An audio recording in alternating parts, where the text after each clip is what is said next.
Hello, this is Greg Pittman. Today is Sunday, July 30th. I want to respond back to Governor DeSantis and ask him a question about his change in the education curriculum teaching African American studies, African American history here in Florida as a retired high school teacher who taught American history, who taught world history, and who has 65 years of experience in the real world, which apparently DeSantis does not have. DeSantis, I hate to tell you this, slavery was not a jobs program. African Americans did not personally benefit in any way from being enslaved. No one benefits from being enslaved. Don't try to tell me that if you go back and you look at history and look at the strength, the wealth, and the power that the African empires had. They did not have weapons. They did not have the guns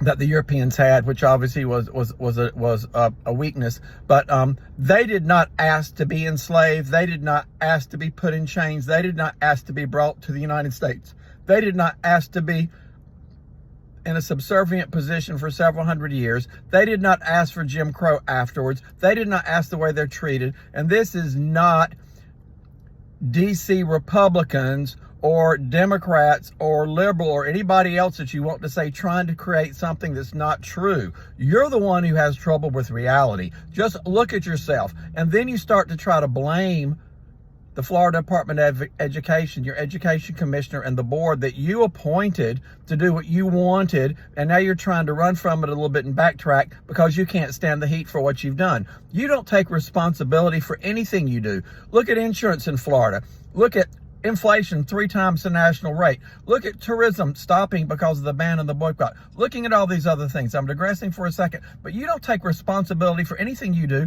And lastly, you're being paid to be the governor of Florida. And where the heck are you? You're never in Florida. You're busy running around. You're busy trying to win a Republican nomination. You're being crushed by everybody. It looks like Tim Scott is rising quite a bit, and Christie is right behind him. It's a matter of time until you are finished. Too bad we don't have recall in Florida, because you would be recalled and you would lose. You can't carry Florida.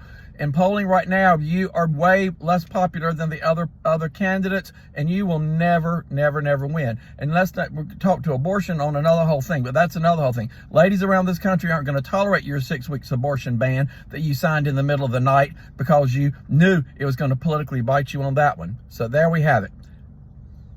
Ready for some of your responses if you actually take responsibility and come to Florida where you're being paid. And taxpayers, I will say one last thing, don't understand why you're not crying about him getting paid for a job that he's not doing, period. And where's the media on this? Why are you not asking, why is he not doing his job as governor? Because he's failing as a political candidate for president, and he's failing in his job as governor in Florida. And lastly, I'll say one more thing. You never did come to Fort Lauderdale, the metro area, after we had the historic flood April 12th that flooded thousands of homes, that damaged tens of thousands of cars. You never came once to a natural disaster in your own state because you don't care about the people. All you are is obsessed with yourself, obsessed with this Republican nomination that you will never win. Even if Trump goes to jail, you still won't be the Republican nominee. It just won't happen. And you heard it from Greg the Uber driver.